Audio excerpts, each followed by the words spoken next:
Assalamualaikum warahmatullahi wabarakatuh. Sebelumnya, perkenalkan kami dari kelompok 4 pada kesempatan kali ini akan mempresentasikan terkait proyek mata kuliah keamanan informasi kami, yaitu dengan topik Digital Certificate pada e-commerce, yaitu e-commerce Bukalapak. Nah, kelompok kami sendiri beranggotakan saya, Muhammad Komulhak dengan NIM 055, ada Rizkyka Devianti dengan NIM 007, ada Rido Alfat dengan NIM 030, dan ada Raden Fitlal dengan NIM 086. Baik, sebelum kita masuk ke bagian security-nya, jadi sebenarnya bagaimana sih Bukalapak ini dalam berproses, dalam berbisnis, dan bagaimana Bukalapak ini bisa bertahan. Nah, secara singkatnya, proses bisnis ini itu merupakan sebuah rangkaian aktivitas atau tugas terstruktur yang dilakukan untuk mencapai tujuan tertentu dengan melibatkan sumber daya, sistem, dan aturan yang saling berinteraksi. Pada kasus Bukalapak sendiri, ini terbagi menjadi 4 bagian utama, yaitu yang pertama ada pembeli, lalu ada sistem, ada penjual, dan supplier. Secara garis besar, proses bisnis ini itu mencakup keseluruhan bagaimana cara Bukalapak bekerja, yang tentunya ini akan mempengaruhi bagaimana Bukalapak ini itu membutuhkan keamanan yang nantinya tentunya keamanan tersebut untuk mendukung proses bisnis yang Bukalapak miliki. Jadi secara garis besar, proses bisnis ini tentunya mempengaruhi keamanan apa yang akan mereka pilih, serta bagaimana sistem mereka ini akhirnya tersertifikasi oleh pihak sertifikasinya. Dapat di awal ini akan dibahas terkait proses bisnis, arsitektur, serta keamanannya. Untuk Bukalapak sendiri itu, arsitekturnya ini terbagi menjadi 9 bagian. Dimulai dari ada akses control, lalu ada profiling and personalizing, lalu ada search management, ada content management, catalog management, payment, workflow management, event notification, and collaboration and trading. Mungkin secara garis besar, apa sih arsitektur itu? Jadi, menurut Albright dan Maracas, arsitektur itu merupakan sebuah komponen-komponen yang diperlukan bagi sebuah bisnis untuk hidup, untuk terus berkembang, dan terus memberikan yang terbaik kepada pelanggannya. Nah, berdasarkan pendapat dari mereka juga, itu terbagi menjadi 9 yang dimana ini akan dibahas satu-satu pada Bukalapak sendiri. Nah, seperti yang pertama ada access control and security. Di sini itu di mana e-commerce ini harus memiliki mutual trust dan secure access antara pihak melakukan transaksi dalam e-commerce, misalnya dengan authentication, authorizing, access, and board security features, serta fitur-fitur lainnya.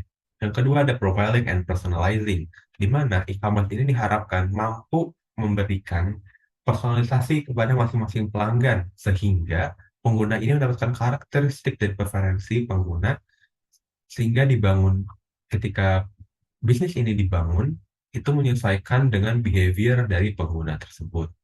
Yang ketiga itu ada sales management, di mana ini merupakan fitur pencarian yang tentunya akan memudahkan para konsumen ketika mereka ingin mencari jasa atau barang yang dijual pada bisnis tersebut. Yang keempat ada content management. Ya ini kalau di Bukalapak sendiri ini merupakan software untuk perusahaan dalam menjalankan e-commerce, seperti menggunakan software untuk pengupdatean website ataupun blog ataupun proses software-software lainnya yang membantu mendukung Bukalapak dalam menjalankan bisnisnya. Yang kelima itu ada catalog management. Ini merupakan software untuk menghasilkan dan mengelola easy katalog yang akan mendukung customer self-service dan mass customization of product. Nah, Bukalapak sendiri ini berhasil identifikasi ada dua unsurnya, yaitu ada pricing calculation dan catalog generation. Yang keenam ini ada payment. Nah, di sini itu merupakan salah satu aspek penting dalam bisnis juga, dalam sebuah situs yang dimana akhirnya para pengguna ini dapat melakukan pembayaran dari situs tersebut untuk membeli jasa ataupun barang yang disediakan. Yang ketujuh ada workflow management, di mana merupakan software untuk kolaborasi secara elektronik untuk menyelesaikan transaksi dalam knowledge-based business process. Nah, kalau di Bukalapak sendiri itu ada beberapa form isian yang harus diisi oleh masing-masing pengguna ketika melakukan transaksi. Yang kedelapan ada event notification. Ini sebuah notifikasi yang tentunya memberikan kepada pengguna untuk memberitahu bahwasanya pembayaran misal telah terkonfirmasi ataupun ada notifikasi-notifikasi lainnya yang tentunya mendukung serta mempermudah para pengguna dalam menggunakan website tersebut. Yang terakhir ada collaboration and trading, yang dimana ini merupakan proses mendukung vital collaboration dan trading services yang dibutuhkan oleh konsumen, supplier, dan stakeholder sehingga bisnis tersebut dapat berjalan dengan maksimal dan memberikan yang terbaik kepada konsumen. Nah, selanjutnya kita akan membahas kepada sertifikasi yang dilakukan oleh Bukalapak itu sendiri.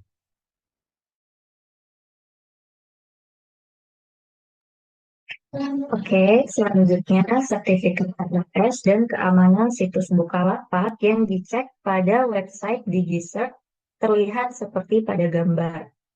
Hal ini menunjukkan proses sertifikasi dan keamanan data antara server Bukalapak dan pengguna yang mengakses situs tersebut. Selanjutnya, penjelasan mengenai alur dari protokol keamanannya. Jadi yang pertama, DNS resolution. Ketika pengguna mengetikkan www.bukalapak.com di browser, permintaan dikirim ke DNS atau Domain Name System untuk menerjemahkan nama domain ke alamat IP yang dapat dikenali oleh server. Dalam hal ini, server menggunakan IP 45.60.241.175. Kemudian DNS mengarahkan permintaan ini ke server Bukalapak dengan alamat IP tersebut. Lalu yang kedua, inisiasi koneksi dengan HTTPS.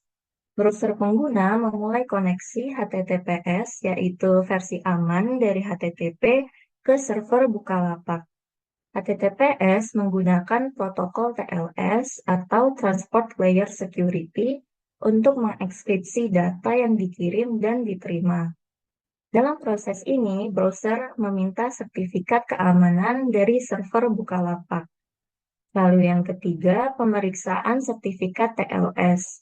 Server Bukalapak mengirimkan sertifikat TLS yang telah dikeluarkan oleh Sektigo REC Domain Validation Secure Server CA. Sertifikat ini mencakup detail seperti nama domain, yaitu www.bukalapak.com, periode validitas mulai dari 13 Juni 2024 sampai 13 Juni 2025, dan rantai sertifikat, yaitu CA yang mengeluarkan sertifikat. Kemudian, browser memverifikasi sertifikat ini dengan memeriksa CA dan validitasnya, memastikan bahwa sertifikat tersebut belum kadaluarsa dan tidak dicabut. Lalu yang keempat, verifikasi nama domain. Browser memeriksa apakah nama domain dalam sertifikat cocok dengan situs yang sedang diakses, yaitu www.bukalapak.com. Jika cocok, maka sertifikat dianggap valid untuk situs tersebut. Yang kelima, protokol dan shipper suit negotiation. Setelah sertifikat diverifikasi, browser dan server melakukan negosiasi protokol dan shipper suit, yaitu metode enkripsi. Dalam kasus ini, server Bukalapak mendukung protokol TLS 1.2 dan TLS 1.3 yang aman, serta menggunakan chip pursuit modern. Negosiasi ini bertujuan untuk menentukan enkripsi mana yang akan digunakan dalam sesi komunikasi untuk menjaga keamanan data. Lalu yang keenam, pengamanan data dengan enkripsi. Setelah protokol dan chip pursuit ditentukan, semua data yang dikirim antara browser dan server Bukalapak akan dienkripsi. Ini memastikan bahwa informasi sensitif seperti data pengguna itu tetap aman dari pihak yang tidak berwenang. Lalu dari hasil pengecekan pada gambar sebelumnya juga terlihat adanya tambahan sistem keamanan. Yang pertama itu seperti proteksi terhadap kerentanan. Server Bukalapak juga diperiksa terhadap kerentanan keamanan seperti Heartbleed. Hasil dari DigiCert menunjukkan bahwa server Bukalapak tidak rentan terhadap Heartbleed, yang berarti komunikasi tetap aman dari eksploitasi yang diketahui. Kemudian yang kedua, penggunaan kunci enkripsi yang aman. Pengecekan kunci enkripsi Debian menunjukkan bahwa server Bukalapak tidak menggunakan kunci yang rentan, yang memastikan keamanan tambahan dalam komunikasi. Nah, dari Albor tadi itu merupakan bagian dari standar keamanan dalam situs web yang menggunakan HTTPS untuk memastikan bahwa data pengguna dienkripsi dan dijaga kerahasiaannya selama proses pengiriman dan penerimaan antara browser dan server. Untuk selanjutnya kan dibahas terkait serangan yang dialami oleh situs Bukalapak. Oke, selanjutnya yaitu serangan yang dialami oleh Bukalapak itu sendiri.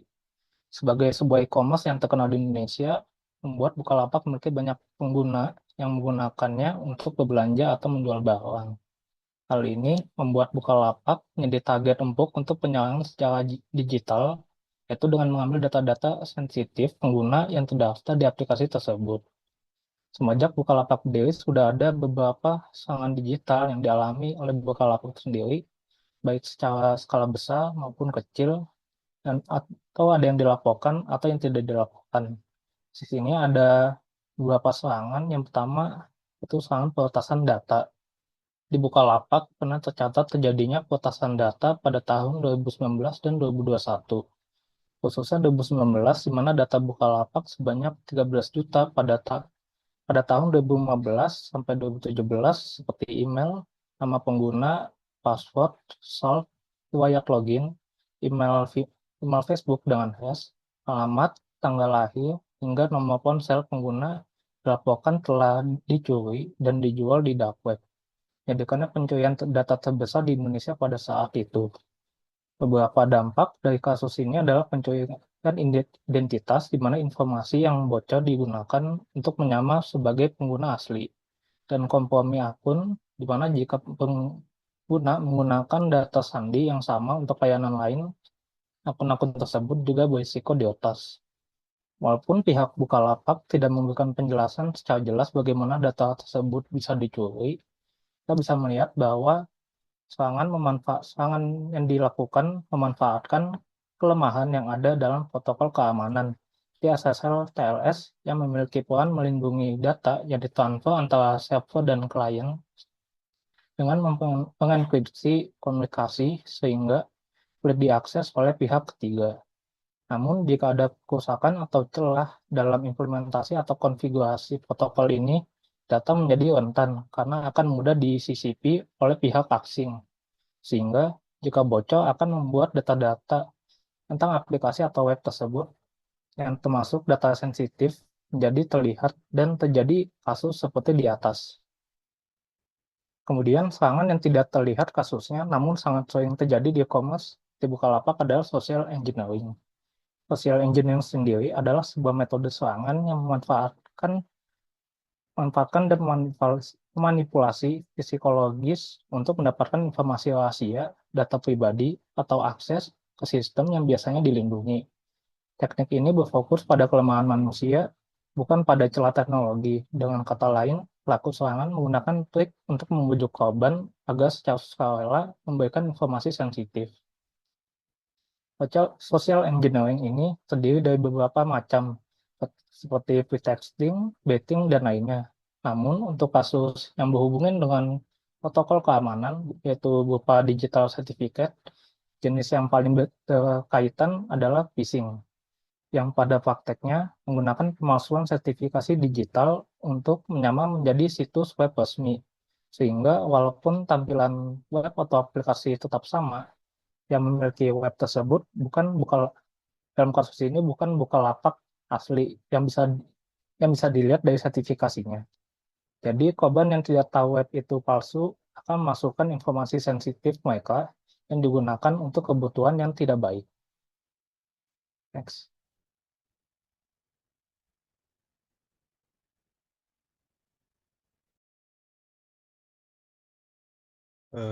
Baik, selanjutnya saya akan menjelaskan terkait bagaimana Bukalapak dapat memproteksi website e-commerce-nya dari serangan-serangan yang sebelumnya pernah terjadi.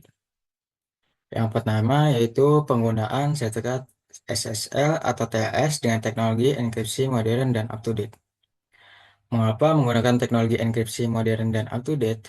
Eh, karena sertifikat SSL atau TLS itu sendiri digunakan untuk memastikan bahwa data yang ditransmisikan antara pengguna dan server dapat dienkripsi dengan baik. Jadi antara klien dan server itu saat transmisi data harus aman. Nggak boleh ada middle of the man atau penyadap oleh pihak yang tidak berwenang. Contoh en- teknologi enkripsi modernnya sendiri itu ada RSA 2048 bit yang didukung oleh algoritma elliptic curve cryptography atau ECC sehingga dapat memberikan double proteksi. Kemudian yang kedua ada penerapan sertifikat transparansi. Sertifikat transparansi adalah inisiatif keamanan yang memastikan semua sertifikat yang diterbitkan oleh Certificate Authority dapat direkam dalam log publik yang dapat diakses oleh siapa saja. Jadi, setiap aktivitas dari sertifikat digital di website Bukalapak ini dapat dilihat oleh public user, sehingga dapat dibedakan gitu antara yang palsu dan yang asli. Kemudian untuk log dari sertifikat transparansi ini harus dilengkapi dengan Sign Certificate Timestamp atau SCT untuk membuktikan bahwa sertifikat telah direkam secara sah.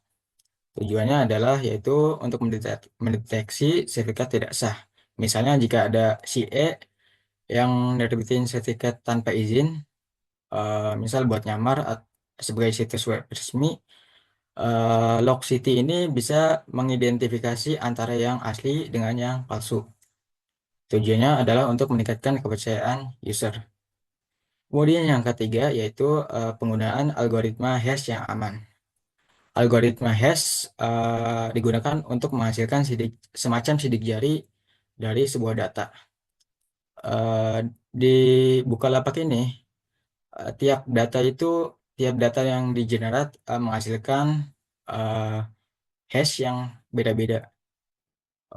Untuk algoritma algoritma sendiri itu ada SH256 yang diperkuat oleh AES kalau di Bukalapak. Tujuannya untuk apa? Untuk yang pertama untuk integritas data. Dengan hash, pengguna dapat memverifikasi bahwa data tidak dapat dimodifikasi selama proses transmisi atau proses penyimpanan. Kemudian sebagai keamanan jangka panjang, algoritma SH256 ini memiliki daya tahan terhadap serangan komputasi modern. Contohnya ancaman dari komputer kuantum. Kemudian yang keempat ada revokasi sertifikat dan pencabutan kunci. Sertifikat yang tidak lagi aman, misalnya pernah diretas atau sudah kadaluarsa gitu, harus segera dicabut. Proses ini dilakukan melalui Certificate Revocation List (CRL) atau Online Certificate Status Protocol (CSP) yang memungkinkan pengguna atau sistem dapat memeriksa status sertifikat secara real time. Jadi user dapat ngecek kalau sertifikat Bukalapak ini sudah di revoke atau belum gitu. Tujuannya untuk mengurangi risiko penyalahgunaan. Jadi sertifikat yang sudah dicabut nggak bisa dipakai oleh siapapun eh, buat nyerang atau menipu pengguna. Oh ya, buat teknologi TLS-nya sendiri yang terbaru Bukalapak pakai versi TLS 1.3. Mungkin itu sebagai tambahan. Eh, untuk proteksi keamanan itu saja.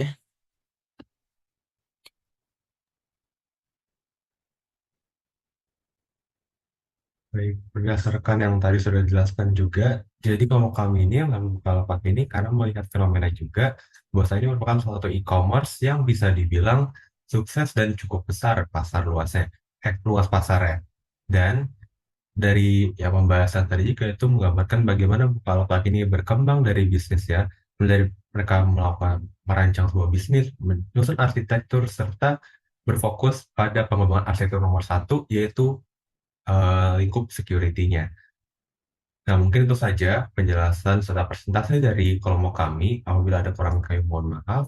Terima kasih. Wassalamualaikum warahmatullahi wabarakatuh.